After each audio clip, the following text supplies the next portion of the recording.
দায়িত্ব পালন করতে পারবো না, তবে আমি তোদের বাবা হয়ে আমার ভিতরে আত্মা থাকা পর্যন্ত তোরা তিল পরিমাণ কষ্ট পাবি না। এই যে পরে বিয়ে করছি, সত্য কথা, আমি প্রথম দিন বলছি আমার ছেলে, আমার মেয়ে, আমার নাতি যদি তোমার ছেলে মেয়ে মনে করে থাকতে পারো তাহলে থাকো, নাইলে আমার দরকার নাই। মিয়া 10টা টাকা বাউ করছিলাম দিমু, এই যে 6 মাস লাগাইয়া বাইরে মারবো কারে? জবাব দিছে দিছে? মানুষ বুড়ো হইলে যে ব্যথ বয়ে যায়, এইগুলো তার প্রমাণ। একটা জায়গায় হ্যাঁ তোমার ঠিকই আছে, এটা হলো বিয়া।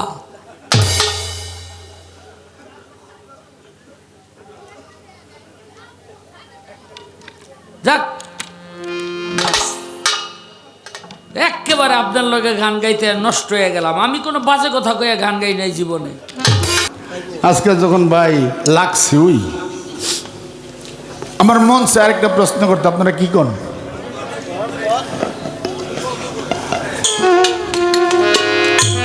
আমার স্ত্রীকে যখন কবর কাটা হয়, তাকে দাফন করে, আমার 2টা ছেলে কবরে গিয়ে শুয়ে পড়ছে। আরে আমার 2টা ছেলে কবরে শুয়ে পড়ছে। মা কই যাও আমাকে তুইয়া? আমি যাইয়া 2টা ছেলে বুকে ধরায় বলছি, বাবা রে, এটা পৃথিবীর নিয়ম, একদিন না একদিন বাবা যেতেই হবে। তোর মা গেছে, আল্লাহ নিয়ে গেছে, আল্লাহর হাতে তুলে দে, আল্লাহ তো আমাকে বাঁচায় রাখছে।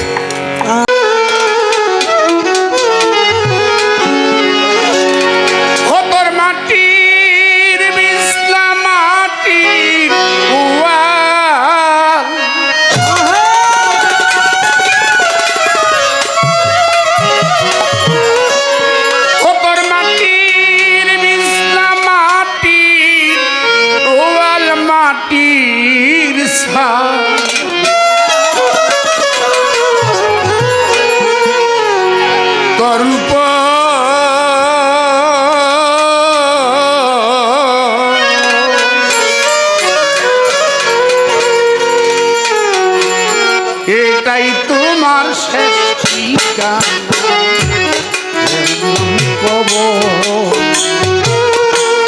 এটাই তোমার শেষ ঠিকানা, যার নাম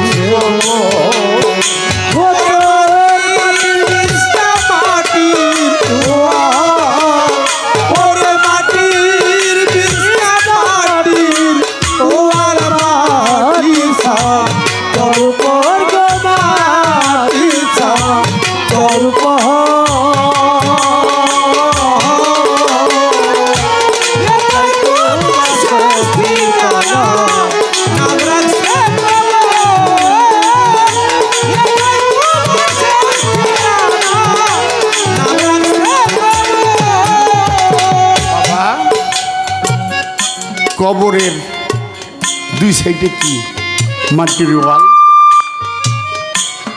উপরে ছাদ। সারা রাত্র তো বাবা ভালোই ছিল, কোন জায়গায় সমস্যাটা? 2 সাইডে মাটির ওয়াল, মাথার কাছে পায়ের কাছে কি মাটি, মাটির ওয়াল, উপরে ছাদরা কিসে? মাটি, মাটি। এখানেই বলছি কি করবো, মাটির বিছনা, মাটির ওয়াল, মাটির বিছনা, মাটির ওয়াল, মাটির ছাদ, তার উপর মাটির ছাদ, তার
আগর গোলাপ চন্দন দিয়া আগর বাতি তোর উপর গই আগর বাতি তোর এটাই তোমার শেষ ঠিকানা নাম রাখছি কবর এটাই তোমার শেষ ঠিকানা নাম রাখছি কবর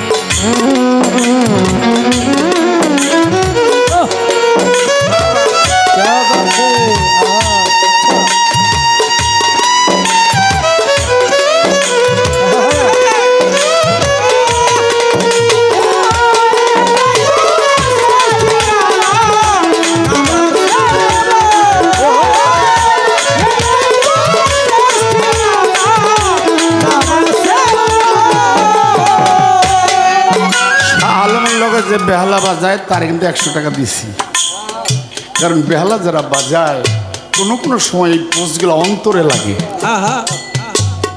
একটা শিল্পীর পকেট থেকে টাকা কিন্তু সহজে বাড়ায় না আর এই যে দুজন বেহালা বাজাইতেছে তারা এই দুইটাই ক্লাসিক্যাল কি এই দুইটা শিল্পী যে বেহালা বাজায় আমি আগে লইছি আমার দেহা দিয়ে যে স্টুডিও তৈরি ছেড়ে ডাবার লইছে শাহ আলমে আগে লইছি কারণ আমি লইছি কেন বয়স হয়েছে কিছুক্ষণ বাজাইলে হাতটা অবশ্যই আসে যে কারণে আমি নিয়ে নিছি ভাই তুমি দুয়ান বলা তুমি দিলাকে তারপরে যাক আমি খুশি আমি ভালো লাগে ভাড়াটা ভালো লাগে তারা ভালো বাজায় তারা এলো স্টুডিওতে কাজ করে ক্লাসিক্যাল রেডিওতে চাকরি করে ভালো বাজায়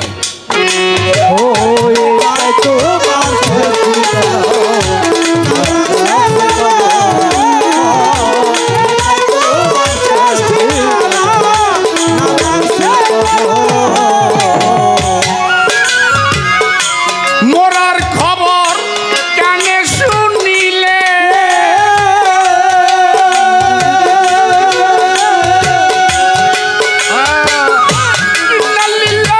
সবই বলে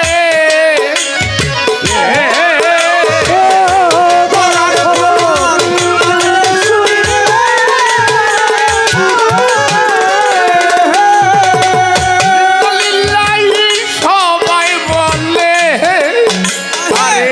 বিদায় দেই কলে মা পরে বিদায় দেই কলে মা পরে আশহাদু আন্না মুহাম্মাদুর রাসূলের এটাই তোমার শেষ ঠিকানা নাম রাখছে কবর এটাই তোমার শেষ ঠিকানা নাম রাখছি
আমার স্ত্রী মারা গেছে আল্লাহর মাল আমার দুইটা ছেলে আগে বলছি একটা ছেলে বর্তমানে অস্ট্রেলিয়া আছে, আর আমার স্ত্রী যখন মারা যায় তখন আমার ছেলের বয়স হলো, ছোট ছেলের বয়স 12 বছর। আমার স্ত্রীকে যখন কবর কাটা হয়, তাকে দাফন করে আমার 2টা ছেলে কবরে গিয়ে শুয়ে পড়ছে। আরে আমার 2টা ছেলে কবরে শুয়ে পড়ছে। মা কই যাও আমাকে তুইয়া? আমি যাইয়া 2টা ছেলে বুকে ধরায় বলছি, বাবা রে, এটা পৃথিবীর নিয়ম, একদিন না একদিন বাবা যেতেই হবে। তোর মা গেছে, আল্লাহ নিয়ে গেছে, আল্লাহর হাতে তুলে দে। আল্লাহ তো আমাকে বাঁচায় রাখছে। হয়তো আমি তোর মার দায়িত্ব পালন করতে পারবো না, তবে আমি তোদের বাবা হয়ে আমার ভিতরে আত্মা থাকা পর্যন্ত তোরা তিল পরিমাণ কষ্ট পাবি না। এই যে পরে বিয়ে করছি, সত্য কথা, আমি প্রথম দিন বলছি আমার ছেলে, আমার মেয়ে, আমার নাতি, যদি তোমার ছেলে মেয়ে মনে করে থাকতে পারো তাহলে থাকো, নাইলে আমার দরকার নাই, নাইলে আমার দরকার নাই। ওই মেয়েটাও ঠিক তার গর্বের ছেলে মেয়ে মনে করে আমার নাই নাতিকে জাবরায় ধরে। বাবা আর সে সুখিয়ে আছে, আল্লাহ আমার সুখে রাখছে। যদি তার কাছ থেকে আমি ওই মর্যাদাটা না পাইতাম তাহলে কি আমি সুখী হইতাম? না না না, আল্লাহ আমারে বড় সুখে রাখছে। দুনিয়ার মানুষ কান্দিবে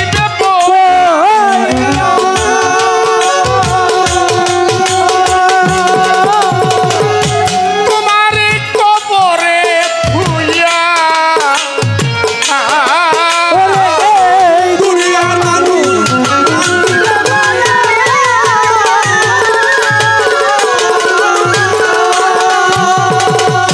তোমারে কবরে থুইয়া, তোর হার মাংস যাবে খসিয়া, হার মাংস যাবে খসিয়া, হার মাংস যাবে খসিয়া, যাবে পরের বিতর্ক যাবে, পরের ভিতর, এটাই তোমার শেষ ঠিকানা, নাম রাখছি কবর, এটাই তোমার শেষ ঠিকানা, নাম রাখছি কবর।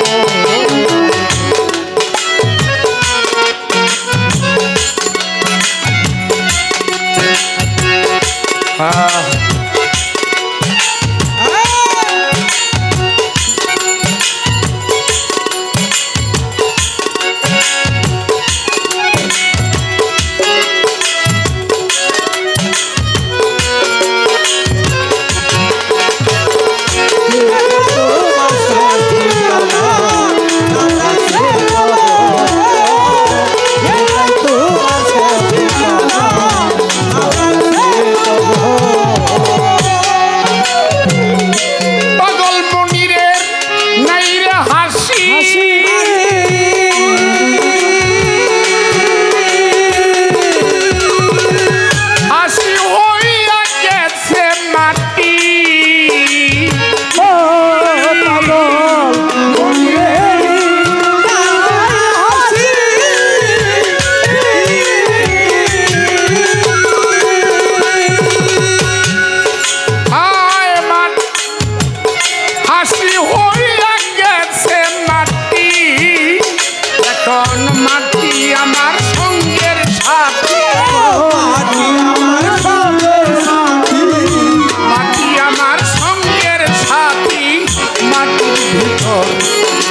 জবাবের আগে একটা কথা বলি। তার দ্বিতীয় প্রশ্নটা কি? কিয়ামত করব, আল্লাহ হাসরের বিচার করব, এরপরে আল্লাহ কি করব? কি তাই না প্রশ্নটা? কিয়ামত হয়ে যাবে, হাসরের বিচারও হয়ে যাবে, তারপরে আল্লাহ কি করবে? আমি কি আল্লাহর লগে কথা কইছি এরপরে আল্লাহ কি করব? কি এরপরে আল্লাহ কি করব? তো কোরআনে একটা প্রমাণ পাইছি, আল্লাহর বাণী কোরআনে একটা প্রমাণ পাইছি। কি পাইছি? সূরা মায়েদা, সূরা আহজাব,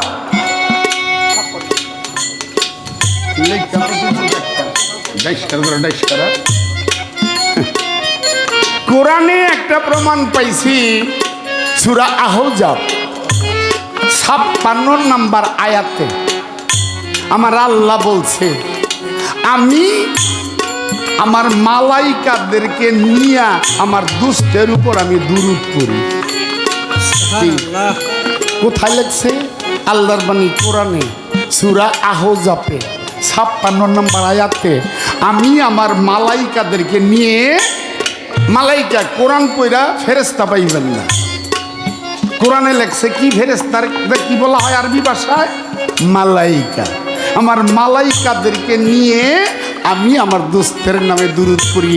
যখন পৃথিবী কিয়ামত হয়ে যাবে আর হাসরের বিচার হয়ে যাবে, দোজখীরা দোজখে যাবে, বেহেশতীরা বেহেশতে যাবে, যে যেখানে আরাফে যারা উপযুক্ত তারা আরাফে চলে যাবে, তারপর আমার আল্লাহ ওই রাসূলের উপর ফেরেশতাদেরকে নিয়ে, ফেরেশতা কিন্তু কিছুক্ষণকার থাক আসতে, ফেরেশতা কিন্তু কিছুক্ষণের জন্য ধ্বংস হয়ে যাবে, ফেরেশতা কিন্তু থাকবে না।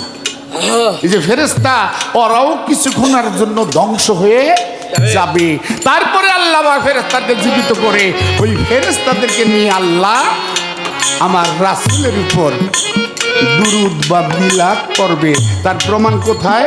কোরআনে আহজাব সূরায় 56 নম্বর আয়াতে এই কথাটা আল্লাহ বলে দিয়েছে।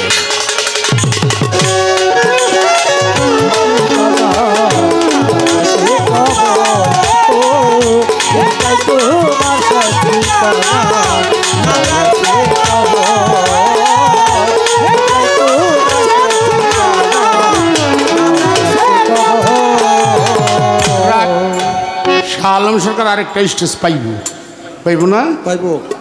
আজকে যখন ভাই লাগছে, ওই আমার মন চায় আরেকটা প্রশ্ন করতে, আপনারা কি কোন?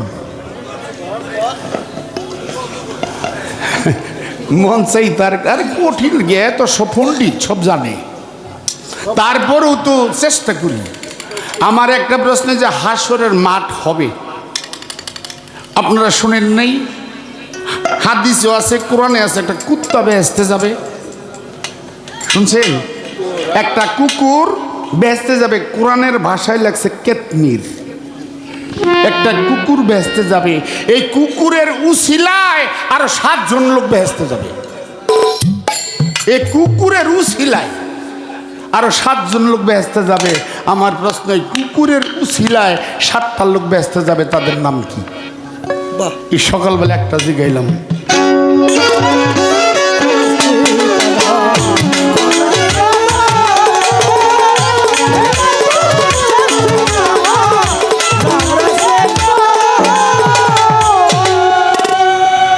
ভাই লেখা লো, কামে লাগবো, লেখা রাখো, কামে লাগবো ভবিষ্যতে। আমারে কয়টা হিকার কেন? হ্যাঁ বাইরে শিখার শেষ নাই, দুলনা থেকে কবর পর্যন্ত শিখার কোনো শেষ নাই। আমি এখনো কিছুই শিখি নাই, এখনো শিখতে চাই। তো তোমাদের কাছ থেকে শিখতে পারি তাহলে আরো ভালো।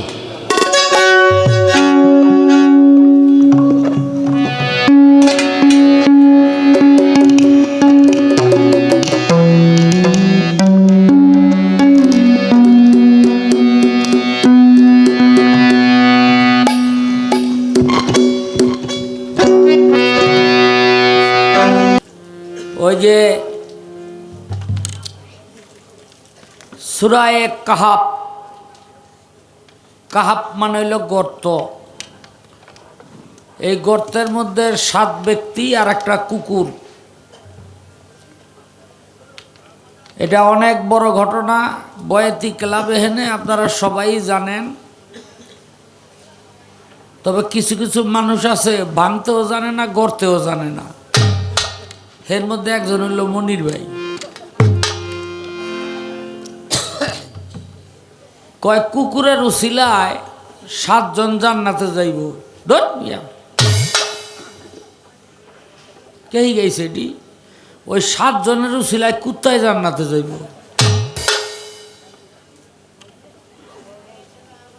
হ্যাঁ, ওই যে ডাকিয়ানুস বাদশার আমলের কথা।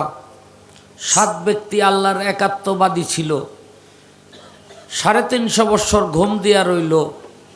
আল্লাহর কুদরতে ঘুম থেকে উঠা ক্ষুধা লাগছে, একজন গেল খাবার কিনতে। খাবার নিয়া পয়সা যখন দিছে, কয় ধর্মিয়া কইতে আইছো তোমরা? কয় কেন? কয় এই পয়সা তো 350 বছর আগে বাতিল হয়ে গেছে। কয় এটা তো আল্লাহর কুদরত। আবার গিয়া ঘুমায় রইল। ওইটার মধ্যে আপনার এই এই গর্তটা হইল আপনার ওমানের মধ্যে, ওমানে বর্তমান যে ওমান, এখন ওই গর্তটা উন্মুক্ত করে দিছে। ইয়েরা যাইতে পারে, এই দর্শনার্থীরা। এখন আর তাদের অস্তিত্ব নাই। বয়াতিরা কয়, মনির ভাই কয় যে ওখানেই ঘুমাইয়া রয়েছে। কি এর ঘুমায় থাকবো? ওখানে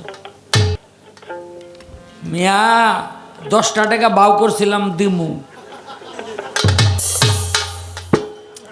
এই যে 6 মাস লাগাইয়া বাইরে মারবো, কারে জবাব দিছে? দিছে? মানুষ বুড়ো হইলে যে বেত বয়ে যায়, এইগুলো তার প্রমাণ। একটা জায়গায় হ্যাঁ তোমার ঠিকই আছে, এটা হলো বিয়া।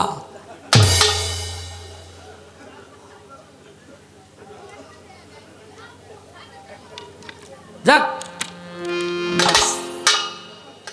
একেবারে আপনার লগে গান গাইতে নষ্ট হয়ে গেলাম। আমি কোনো বাজে কথা কইয়া গান গাই নাই জীবনে।